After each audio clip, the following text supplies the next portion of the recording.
आज केंद्रीय मंत्री गिरिराज सिंह पुलिस की कार्यशैली पर जमकर बिफरे, थाना प्रभारी को दी डूब मरने की नसीहत। माई बहन मान योजना को लेकर प्रेस वार्ता, विधायक अजीत शर्मा ने कार्यकर्ताओं से किया अनुरोध, महिलाओं को दे योजना की जानकारी। स्मार्ट सिटी की स्मार्ट लाइटें हुई फेल, चौक चौराहे पर फिर से लगने लगा जाम, बुरी तरह चमचमाई यातायात व्यवस्था। बिजली विभाग की लापरवाही से किसान परेशान, कंज्यूमर बनने के बाद भी नहीं लगा खंभा, बांस बल्ली के सहारे तार ले जाने को मजबूर। भावी विधायक प्रत्याशी कुशेश्वर भगत ने की प्रेस वार्ता, विजन और क्षेत्रीय मुद्दे पर की चर्चा, बोले राजनीति से ऊपर उठकर विकास कर जोर। नमस्कार, मैं रुचि, आप देख रहे हैं आज की खबर। आइए देखते हैं बिहार की खबरों में क्या कुछ है खास। केंद्रीय मंत्री और बेगूसराय के सांसद गिरिराज सिंह लगातार बढ़ रही आपराधिक घटनाओं से खासे नाराज दिखे। साहेबपुर कमाल थाना क्षेत्र के एचएएम नेता की हत्या और तमाम आपराधिक घटनाओं को लेकर केंद्रीय मंत्री ने नाराजगी जताई और पुलिस की कार्यशैली पर जमकर बिफरे।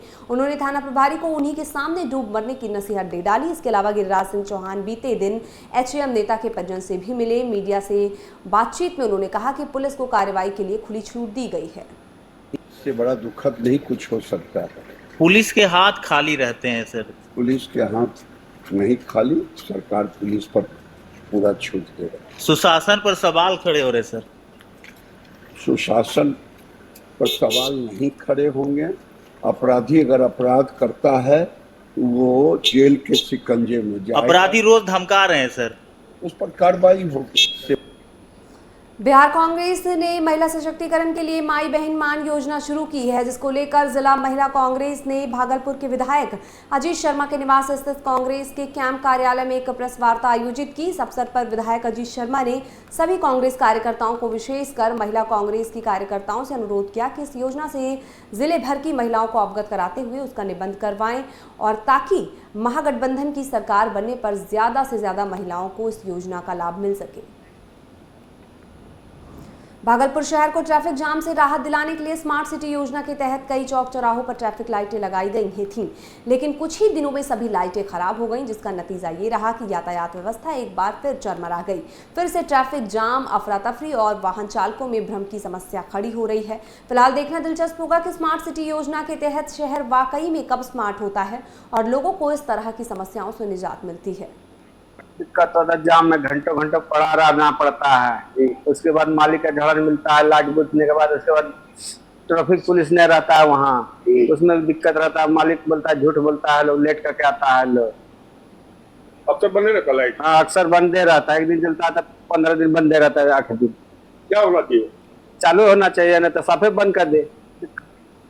धान की फसल सर पर है, लेकिन बिजली विभाग की लापरवाही से किसान परेशान है। दरअसल कैमूर में ना तो नहर का साधन है, ना कोई और सिंचाई का सहारा, केवल बिजली के जरिए सिंचाई ही एक आस है, लेकिन बिजली विभाग उस पर भी पलीता लगाने पे उतारू है। कई ऐसे किसान हैं जो काफी पहले बिजली कंज्यूमर तो बन गए, लेकिन अभी तक उनके खेतों में बिजली का खंभा नहीं लगा। वो बांस बल्ली के सहारे खेतों तक तार पहुंचाने को मजबूर हैं, लेकिन इस प्रक्रिया में अब तक कई किसान बिजली की चपेट में आने से अपनी जान गंवा चुके हैं। मामला यह है कि ये जो बिजली सिंचाई वाली बिजली है उसकी स्थिति इतनी खराब है कि अब किसान परेशान है, न पोल है न तार है। हाँ, कितने लोग कनेक्शन लिए हैं? अरे कम से कम उधर तो ज़्यादा 10-15 लोग हैं। अच्छा, आप लोग कैसे? हाँ, उधर है, उसी में हम भी 15 लोग हैं। हाँ। पोल नहीं मिला है? पोल नहीं है, तार नहीं है, तो कैसे मतलब ऐसे ही बांस पर गाड़ करके अपना टेम्पोररी काम चलाते हैं। खतरा हो सकता है? हाँ, एकदम खतरा हो सकता है, हो चुका है कई बार। तार गिरा है? कितना देर से तार गिरा है? एक तार गिरा है करीब जब ही ये गर्मी शुरू हुई तभी गिर गया, आधी पंज से। 2 महीना हुआ? हाँ, 2 महीने से ज़्यादा ही हो गया। सर यहाँ पर कम से कम 6-7 साल पहले 2 बार सर्वे हो चुका है। गांव की तो बिजली खींच गई, लेकिन किसी कृषि वाला सर्वे भी हुआ, लेकिन अभी तक किसी भी एग्रीमेंट पे कनेक्शन नहीं पहुंचा। सब लोग अपने जुगाड़ से काम चला रहे हैं। बांस बल्ली गाड़ के 5-5 फुट, कई खतरा भी हो चुका है। 2-3 लोग गांव के मर चुके हैं। लेकिन जब कृषि का लाइन सरकार के द्वारा जब अलग किया जा रहा था तो यहाँ पे भी सर्वे हुआ, लेकिन कोई सरकार की तरफ से कोई भी बिजली का तार, पोल और कृषि ट्रांसफार्मर नहीं आया। हम लोग बहुत युद्ध स्तर पर इस काम को हम लोग पूरा कर रहे हैं। संबंधित एजेंसी को भी निर्देश दे दिया गया है कि जितना जल्द से जल्द हो सके ये सब इंफ्रास्ट्रक्चर बना के जो इतने सारे कंज्यूमर अप्लाई किए हैं आवेदक, उनको शीघ्र बिजली का आपूर्ति की जाए, क्योंकि अब धान का सीजन अब आने वाला है और किसान को अभी पानी की सख्त आवश्यकता है। तो क्या अलग प्रोजेक्ट वाला प्रोजेक्ट हेड से काम हो रहा है। मॉडर्न ट्रांसफॉर्मर एजेंसी है, वो काम को इसको कर रहा है। जनसुराज से मटिहानी विधानसभा क्षेत्र के भावी प्रत्याशी व अधिवक्ता कुशेश्वर भगत ने प्रेस वार्ता की। इस मौके पर उन्होंने अपने राजनीतिक विजन, क्षेत्रीय मुद्दों एवं आगामी विधानसभा चुनाव को लेकर रणनीति साझा की। कुशेश्वर भगत ने कहा कि मटिहानी विधानसभा आज भी मूलभूत सुविधाओं से जूझ रही है। शिक्षा, स्वास्थ्य, रोजगार और पारदर्शी प्रशासन जैसे विषय सिर्फ वादों तक सीमित रह गए हैं। उन्होंने कहा कि मेरा प्रयास होगा कि जनसुराज की नीतियों को जमीन पर उतारते हुए धर्म और राजनीति के ऊपर उठकर विकास किया जाए और भागलपुर को एक जवाबदेह और सक्रिय नेतृत्व दिया जाए। बता दें, इस प्रेस वार्ता में जिले के कई पत्रकार, सामाजिक कार्यकर्ता एवं जनसुराज के कार्यकर्ता मौजूद रहे। बिहार के ऐतिहासिक धरोहरों में एक चंपा नदी का पानी अब लोगों के लिए जहर बन गया है। कभी जिसके बलबूते हजारों हेक्टेयर फसलें लहलहाया करती थीं, आज उसके पानी से हरी फसलें भी सूख जाती हैं। आधुनिक बनने की अंधी दौड़ में केमिकल्स के अत्यधिक प्रयोग और उनका नदियों में विसर्जन करने के कारण पानी जहर बना दे रहा है। आइए सुनते हैं कि चंपानगर के रहने वाले इतिहासकार आलोक कुमार का चंपा नदी के स्वर्णिम इतिहास और अब तक के हालात को लेकर क्या कुछ कहना है। चंपा नदी का उत्पत्ति स्थल जो है सिमुरतल्ला की पहाड़ियों से माना जाता है। वो जब सिमुरतल्ला की पहाड़ी से निकलती थी तो वो जो गुजरती थी बांका के जो चानन क्षेत्र जिसको कहा जाता है, तब हुआ करता कि यहाँ संत मुनि ऋषियों की, सिद्धों की भरमारे हुआ करते थे। बहुत सारे लोग थे साधु तपस्वी। उनका जब वो समाधि अवस्था में आते थे, उनका जब देह त्याग होता था तो उनकी समाधि पर चंदन वृक्ष लगाने का विधान था। तो इस तरह से एक एक चंदन वृक्ष लगाते लगाते चंदन बन गया था। जो चंदन बन गए अपभ्रंश नाम चानन है। तो उस क्षेत्र से जब चंपा नदी गुजरती थी तो अपने साथ साथ उन खुशबुओं को, उन औषधियों का जो उनका गुण है चंदन का, वो सब अपने साथ लेकर के आती थी। तो जब यहाँ बांका से भागलपुर जिला में प्रवेश करती थी, चंपा में आती थी, चंपानगर में, तो उनका एक चंदन का खुशबू से वो मतलब विभूषित होती थी और उनमें वो चंदन का भी औषधीय गुण होता था, जिससे लोग स्नान करते थे, उनमें शीतलता आती थी, उनका स्किन प्रॉब्लम जो था वो ख़त्म होता था। ये सारे गुण तो चंपा नदी में थी। और अब जब चंपा नदी नाला बन गई है तो उनके जगह मच्छरों ने ले लिया है, अनेक महामारियों ने ले लिया है। चंपा बक्सर के वासुदेव ओपी क्षेत्र के अमीरपुर में 25 मई को ठेकेदारी के विवाद में संतोष महतो की गोली मारकर हत्या कर दी गई थी। बक्सर एसपी शुभम आर्य ने बताया कि ये हत्या पॉक्सिको बॉटलिंग प्लांट के ठेकेदारी में वर्चस्व को लेकर की गई थी। उन्होंने बताया कि मृतक की पत्नी की शिकायत पर पुलिस ने मामले की जांच शुरू की। डुमरांव अनुमंडल के डीएसपी आफाक अख्तर अंसारी के नेतृत्व में एसआईटी का भी गठन किया गया। फिलहाल पुलिस ने 3 आरोपियों भोला सिंह उर्फ शिवशंकर सिंह, महेंद्र सिंह और अरुण सिंह को गिरफ्तार किया है। एसपी ने बताया कि तीनों का पहले से गंभीर आपराधिक इतिहास रहा है। बता दें, मामले में अभी भी जिला परिषद स्तर फरार है।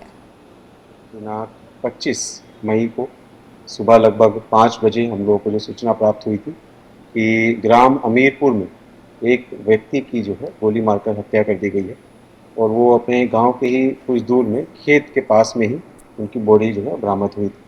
इसके उपरांत हम लोगों ने भी जो छानबीन अपनी प्रारंभ कर दी थी। हम लोगों ने घटनास्थल का मुआयना भी किया था और उसमें ये जो बात प्रकाश में आई थी कि जो मृतक थे उनका नाम संतोष महतो था, जो कि वहीं के ही रहने वाले थे, स्थानीय थे। और इनका जो था बेसिकली कई लेबर के कॉन्ट्रैक्ट इन्होंने लिए हुए थे। इसमें पेप्सी वाले जो प्लांट हैं उसमें लेबर का कॉन्ट्रैक्ट का और एवं मशीनरी प्रोवाइड करने का काम जो है करते थे। क्योंकि मामला काफ़ी गंभीर था और इसमें हम लोगों ने एक एसआईटी का भी टीम का गठन किया ताकि इसमें जल्द से जल्द उद्भेदन हो।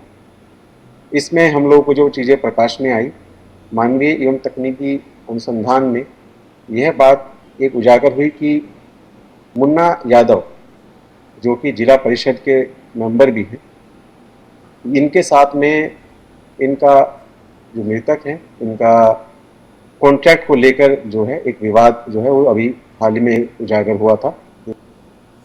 दरभंगा में पुलिस ने एटीएम फ्रॉड के बड़े गिरोह का पर्दाफाश किया, जहां लहेरिया सराय थानाध्यक्ष अमित कुमार की अगुवाई में की गई कार्रवाई में 4 शातिर अपराधियों को गिरफ्तार किया गया है। इनकी गिरफ्तारी के बाद एसडीपीओ अमित कुमार ने प्रेस वार्ता कर पूरे मामले की जानकारी दी। बता दें, गिरफ्तार अपराधियों के पास से 186 एटीएम कार्ड, 5,29,000 रुपए नकद, 2 मोटरसाइकिल, 4 मोबाइल फोन, महंगे कपड़े एवं महंगी घड़ी और ज्वेलरी बरामद की गई है।